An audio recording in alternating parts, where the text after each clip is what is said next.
seuzon. Berarti dokter nggak percaya ya, Dok? Kalau saya nggak percaya, saya benar-benar orang modern yang nggak percaya kayak gitu-gituan. Sedikit pun saya nggak takut yang kayak gituan. Makanya begitu ketemu kan saya malah bilang kan itu penglaris di klinik saya. Nah dok, kemarin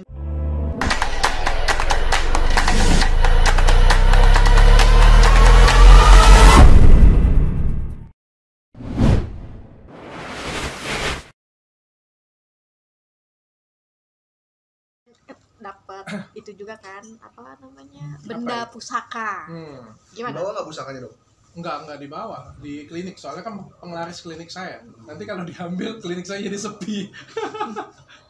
Sebenarnya tujuannya itu kan pertama kali saya itu ngelihat pesulap merah atau Maxell, saya itu ngerasa kayak itu sebenarnya kayak gambaran diri saya banget ya. Kayak ngerasa diri saya banget, ngedukasi masyarakat segitunya, terus dilaporin, diserang, itu percis banget kayak diri saya. Jadi kayak saya tuh ngerasa kayak terpanggil.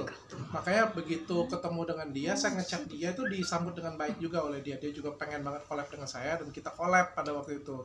Dan sejujurnya pada waktu itu langsung dikontak ke Gus Udin. Gus Udin ini mau datang ke tempat saya. Sejujurnya saya tuh nggak mau tayangin sebenarnya. Baik Gus Udin ataupun juga yang kemarin tuh Asosiasi Dukun tuh sebenarnya hampir nggak mau saya tayangin. Karena menurut saya tuh terlalu apa ya, mungkin dari awal tuh saya pengen konten saya itu benar-benar edukasi banget kayak gitu kan. Di Maxell pun yang saya bawa itu nggak perseteruannya. Saya tidak membawa perseteruan antara Gus Udin dengan Maxell, nggak ada sedikit pun. Kayak diadu kayak gitu punya apa yang dilakukan, nggak ada. Saya bahasan tentang edukasi semuanya. Tapi akhirnya saya putuskan untuk masukin Gus Udin ke dalamnya untuk pembelajaran untuk kita sama-sama. Nah, dan pada waktu itu saya sudah ambil posisi bahwa sebetulnya saya tidak percaya. Dari awal podcast pun saya sudah ngomong, dari awal saya tidak percaya. Tapi saya memberikan waktu untuk Gus Udin untuk memberikan pembuktian kesaktian dia supaya saya jadi percaya. Tapi kan ternyata sampai akhir juga beliau tidak membuktikan apapun, malah ternyata menemukan suatu benda dan juga itu pun juga terciduk juga oleh kamera. Mungkin seperti itu. Tapi sebelum podcast itu terjadi, apakah sebelumnya ada pihak Gus Udin yang masuk ke dalam dulu? Kan kalau kata publik kan netizen, oh ditaruh dulu nih segala macam. Oh, kalau itu saya nggak tahu ya, detailnya saya nggak tahu. Tapi saya sempat telepon Bang Densu juga sama. Jadi begitu dia datang, dia mau ke toilet dulu. Sama kalau itu. Jadi dia datang ke tempat saya kan mau seuzon. Dia ke toilet dulu, terus tempat duduk di tempat ditemukan itu ada stafnya yang duduk di situ lama, dan sampai detik akhir juga stafnya kan tertangkap kamera memberikan gestur ya seperti melihat ke tempat itu. Kalau masalah siapa yang naruh nggak tahu, siapa tahu memang itu dari benda goib dari dalam, nggak tahu juga kan. nggak boleh seuzon. Berarti dokter nggak percaya ya, Dok? Kalau saya nggak percaya, saya benar-benar orang modern yang nggak percaya kayak gitu-gituan. Sedikit pun saya nggak takut yang kayak gituan. Makanya begitu ketemu kan saya malah bilang kan itu penglaris di klinik saya. Nah dok, kemarin juga sempat viralnya yang dia menjelaskan ayat, akhirnya dokter Sama jadi sama. mengundang juga salah satu Ustadz ya untuk menerangkan itu. Nah itu gimana tuh melihatnya dok? Nah gitu Mas ya, saya bilang ya, ini juga menjadi pelajaran untuk saya, untuk jadi saya juga. Sejujurnya pada waktu Udin tuh ngomong, saya tuh nggak tahu loh itu salah. Ya kan saya kan non muslim, saya nggak tahu sama sekali bahwa itu salah. Saya itu cuma terwow-wow aja, cuma saya tuh menghindarin konflik agama. Begitu dia bawa-bawa ayat dan bawa-bawa agama, saya tuh pasti akan lari. Oh ya oke, aku nggak mau bahas agama nih, kita bahas yang lain aja kayak gitu punya kan. Dan ternyata tuh dikomentarin oleh orang lain yang berkompeten di bidangnya. Jadi saya nggak ngerti sama sekali. Begitupun juga dengan yang di Asosiasi Dukun kemarin kan, saya tuh begitu itu naik, sejujur-jujurnya saya tuh tidak mau menaikkan konten itu karena saya merasa di konten itu tuh nggak ada faedah satupun yang bisa didapetin oleh penonton, nggak ada satupun unsur edukasi. Tapi ternyata di video itu unsur edukasinya justru paling banyak loh.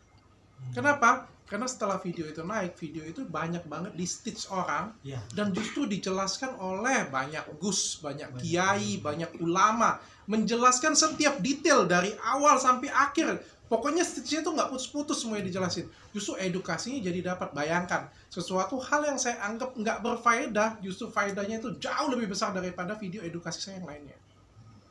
Nah, Terus dari asosiasi dukun kemarin tuh sebenarnya yang bikin mereka akhirnya mensomasi dokter itu apa? Nah itu saya juga bingung. Aku tuh juga bingung sih. Aku tuh sampai kasih ke pengacara aku kan, ini deliknya yang mana ya? Kok aku bisa dilaporin ya? Kok bisa diterima? Kok masih ketawa? Aku tuh juga bingung yang mana. Kan kita kan di situ kan, saya kan nanya, Mas Jindannya bisanya apa? Kayak gitu, punya kemampuannya apa? Dia bilang dia bisa ramal. Terus dia bilang dia kebal tembak. Oh iya, kalau kebal tembak berarti kebal ini dong. Saya bilang, boleh nggak tes? Dia bilang kayak gitu. Kan dia tes. Terus kalau dia nggak bisa, kok nyalain saya? Kalau dia bisa, dia dapat iPhone. Nggak bisa, gue dapat LP. Itu sampai jadi meme dok, yang dokter mau suntik pakai jarum dokter itu. Iya, terus yang lucunya lagi kan yang kasih semangat kan pengacaranya sebenarnya. Kan pengacaranya yang bilang, iPhone. Kasih tunjuk kita laki-laki katanya seperti itu. Terus saya nggak bisa setir loh. Yang saya pikir akan viral justru adalah kejadian yang agak akhir, di mana dia sedikit meremehkan salah satu ustadz di Indonesia ya kayak gitu punya. Saya pikir itu yang akan viral. Saya nggak nyangka yang viral tuh menit 44. Di mana pembuktian pakai jarum suntik. Kan saya nggak bisa, dan dia tersinggung karena apa ya? Beliau tersinggung tuh karena menganggap pencemaran nama baik beliau kayak gitu punya. Ya kan saya nggak bisa prediksi yang mana yang akan viral. Ternyata yang viralnya itu nggak tahu gue yang belajar dari situ maksudnya dokter sampai bikin satu sayembara yang siapapun yang kebal lo datang ke podcast gue kasih lu duit 100 juta itu gimana? Nih ya, ini catatan ya, ini dipelintir oleh media nih.